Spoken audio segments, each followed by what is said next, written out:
4.8 million workers in the public sector.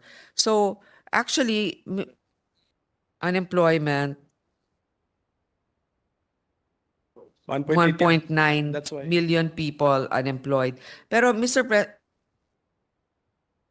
Underemployment 5.9. is 5.9. Mr. President, kung titignan mo yung chart, no, from 2018, 2018 yung number of unemployed 2.3 million, 2019 2.3, 4.5 dahil pandemic 2020, 15.9.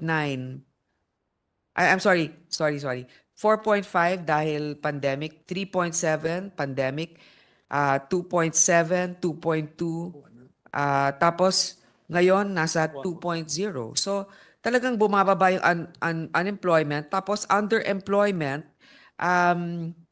from 6.7 in 2022, naging 5.9 na lang.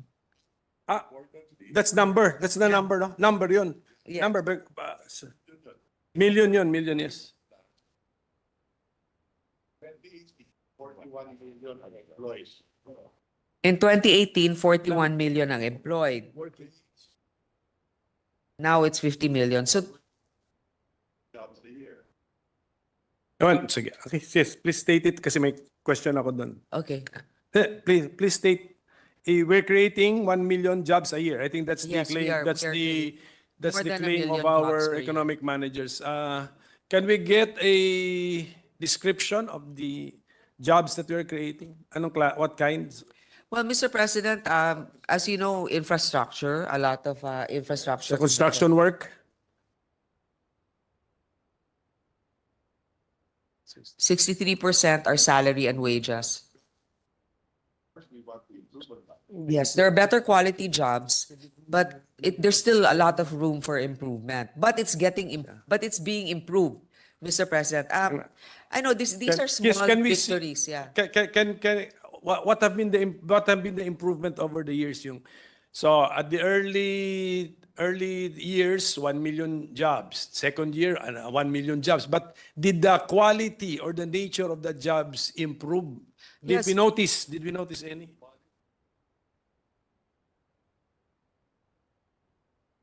Yeah, the quality is improving, as mentioned by our secretary. But again, mentioned by our secretary, much more is desired.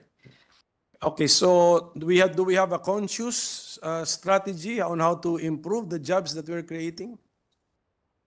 Yes, Mr. President. Yes. As May we know what is our plan?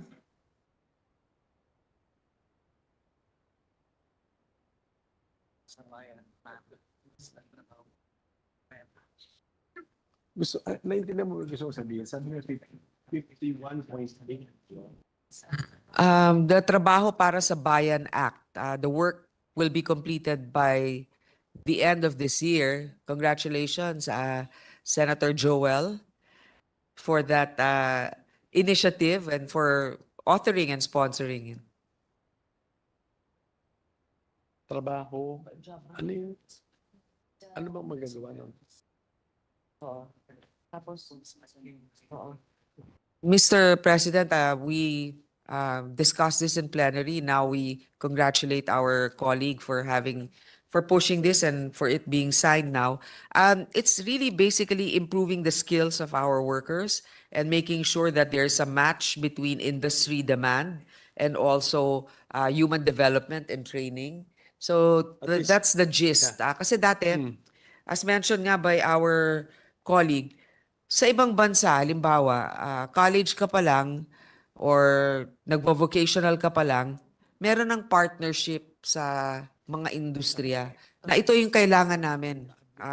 Correct me if I'm wrong, Senator Joel. Ito yung kailangan namin.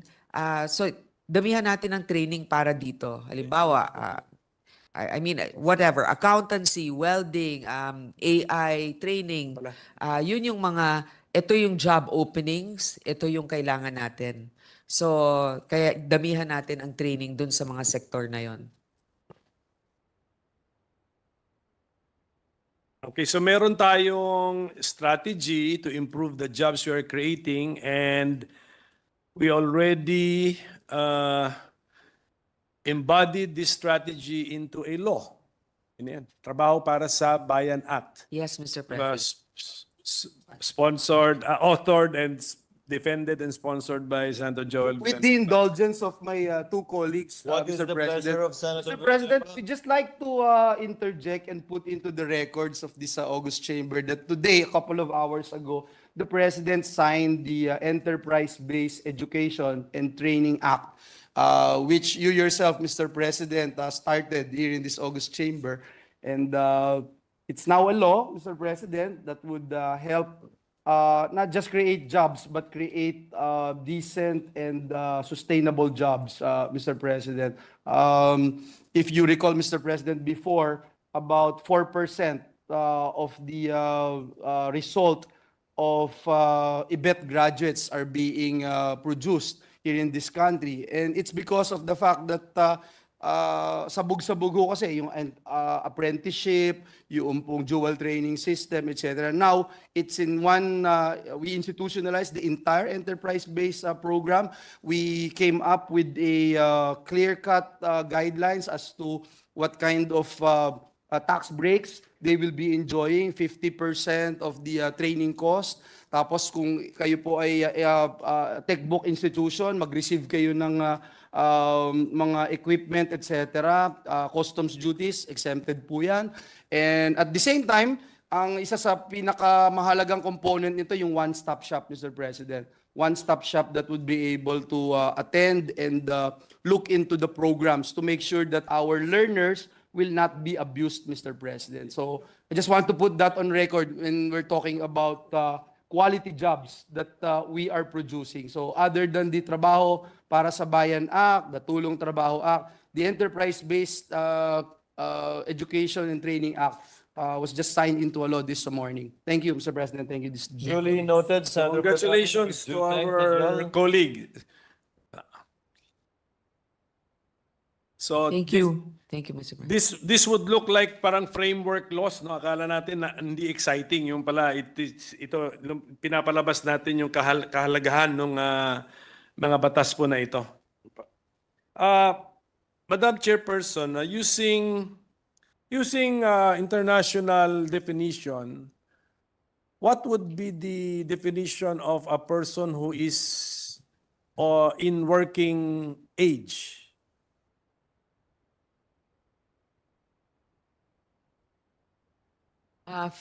15 and up, Mr. President. There must be a limit to the up. I think 15 to something. There must be a ceiling. Oo, the ceiling, ano ba yung retirement age?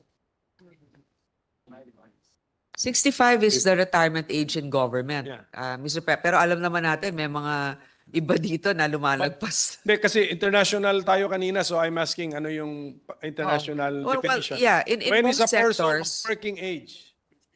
15 and above. There's no limit sa above? Okay. Using that definition, what would be the theoretical labor force of the Philippines, Mr. President? Well, again, one of the strengths of our country is our young population. As we know, the average age of about 23 years old of our population. Now, with regards to the actual breakdown in the labor force, is that your question, sir? Well, how many Filipinos are of working age using the international definition? We'll check the population data, Mr. President.